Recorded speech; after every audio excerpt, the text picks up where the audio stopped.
Okay, so guys, today we're going to talk about transition metals and how we use those. We have skipped them up to this point because we said they don't follow the rules. They don't always have just one charge. For example, iron could be +2 or +3. Copper could be +1 or +2. And so we have to have a way to know which form of an element we're dealing with. And so for transition metals, we're going to use Roman numerals to do that. And so you guys, our steps are going to be the same, all right? If I want to write a formula for something with a transition metal, step 1 is going to be, again, to find the symbols and the charges. Okay, step 1 is going to be to find the symbols and the charges. But the thing here is that we are going to use the Roman numeral for the positive charge.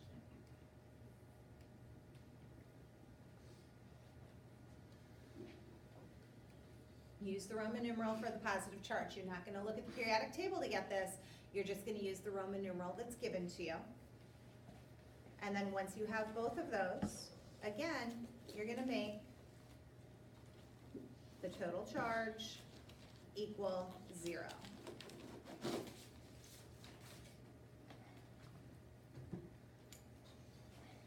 How many of you are really good at Roman numerals? You might know the first few. You guys will need to know 1 through 7. And they look like this.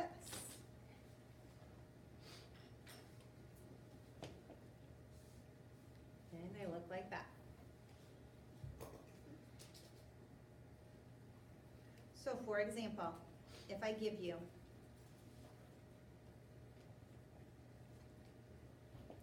iron 3 oxide, first thing I need to do is find the symbols and the charges. So what's the symbol for iron? Fe. Fe.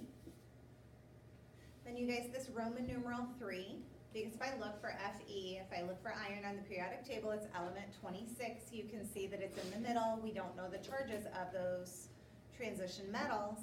So this Roman numeral 3 right here, this tells me that the charge on iron is +3. Oxide is what element? Oxygen. Oxygen has a charge of 2 plus. minus. Alright, sorry. 2. Yep, minus. Okay, so if I've got +3 and -2, does that total 0? Nope. No, I've got to make it total 0, so I've got to get them to both equal how much? 6. Okay, so let's throw another one of these on here. How much positive do I have now? 6. Throw more of these on here. How much negative do I have? 6. So I write this as Fe 2. 2 O 3. 3. So I had 2 of the irons and 3 of the oxygens to make this compound neutral. Same thing, if I give you something like copper 2 nitrate. Copper 2 nitrate. What's copper? Cu. Cu. What's the charge on this? 2. +2. I know this because there was a Roman numeral 2 on it. What's nitrate? NO3. NO3. You found that on your yellow card. What's the charge on NO3? Huh? -1. So does this total 0? Nope. What should I put on? One more nitrates. Add another NO3, add a nitrate. Does this total 0? Yep. Yes. So how do I write this? Cu. Cu. Parentheses, nitrates, parentheses, 2. Put that nitrate in parentheses and put a 2 outside of it because I'm showing that I have 2 groups of nitrate. This first example on your practice sheet, this is similar to numbers 11 through 15. This this one down here is similar to 16 through 20.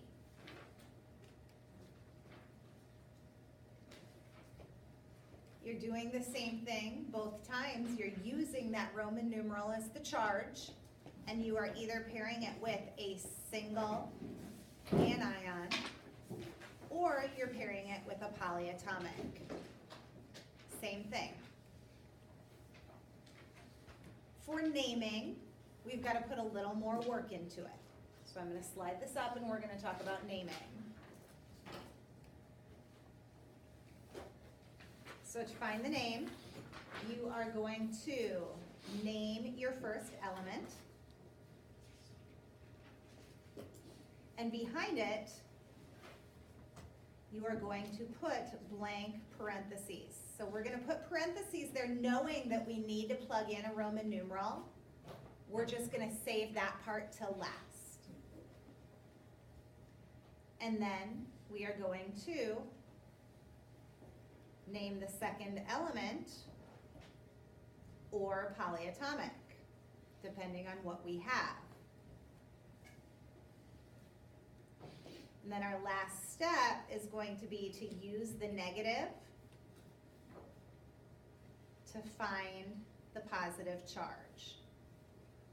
If that doesn't make sense right now, that's okay. I'm going to show you how to do it. When I say to find the positive charge, guys, what we're doing is we're finding the Roman numeral. We're finding that Roman numeral. Slide that up. So for example, if I give you MnCl2, MnCl2. So step one, name the first element. What's Mn? Manganese. Manganese. So I name the first element. I put parentheses behind it, knowing that I'm going to plug something in there. And then you guys, what's Cl? Chloride or chlorine. Chlorine, so I say chloride. So I give the second name, chloride. Everybody understand how we got to that point? Yeah? So now here's where you might actually have to show some work. So we are going to use the negative charge. I like to do this by drawing a T down the middle. And essentially what I'm going to do, guys, is I'm going to work my way around this compound because I am looking for this charge right up here. I'm looking for that charge right up there. So I start here with the negative charge. What is the charge on chlorine? 1 negative. Yep. You guys all see it on the periodic table, column 17. Okay, so I have a -1 charge times 2, because I have 2 of them. So what's my total amount of negative here? Okay. Which means how much positive do I need? 2. So I need +2. How many manganese atoms do I have here? 1. Only 1, because there's nothing there, right? So 2 divided by 1 is 2, which means my Roman numeral is 2.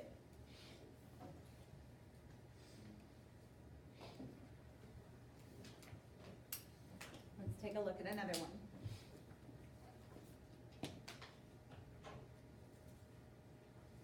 PB3, P2. PB3, P2. So everybody find PB and write down the name of that element.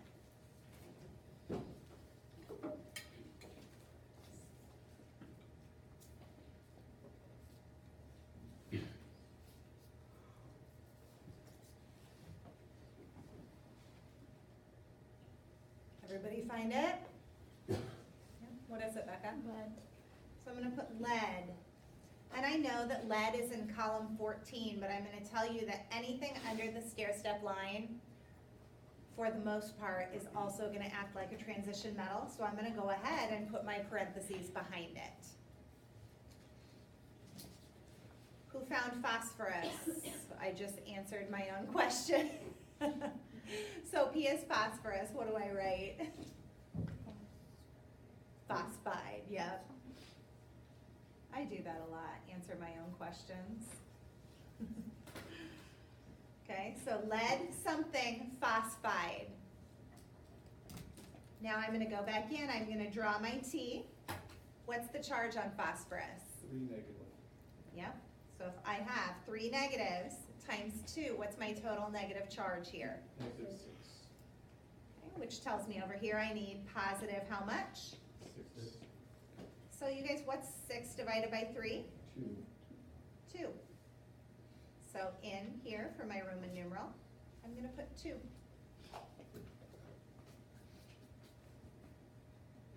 Questions? These two here on your naming side are going to correspond with questions 11 through 15. Let me do one more example. If I give you something like SnCO3. SnCO3.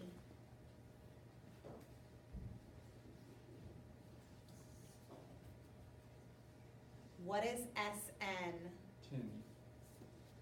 So I'm going to put tin, parentheses. And what's CO3? Carbonate. That is carbonate. So I will go in and I will draw my T. What's the charge on carbonate? -3. Really? 2 Negative what? 2. Negative 2. Oh, sorry. Biggest mistake I see people make is they look at this and they say, okay, -2 times 3 is -6. How many groups of carbonate do I have here? How many groups, guys? If I put this in parentheses, how many of them do I have? 1. I only have one of them. So how much total negative charge do I have? 2. I only have a total negative charge of -2. So how much positive do I need? I need positive 2. Well, 2 divided by 1 is 2. 2 again, and every example I picked ended up being 2. You will get different numbers besides just 2. Okay, this corresponds with examples number 16 through 20 on the naming side. What questions do you have? Go ahead and hit stop.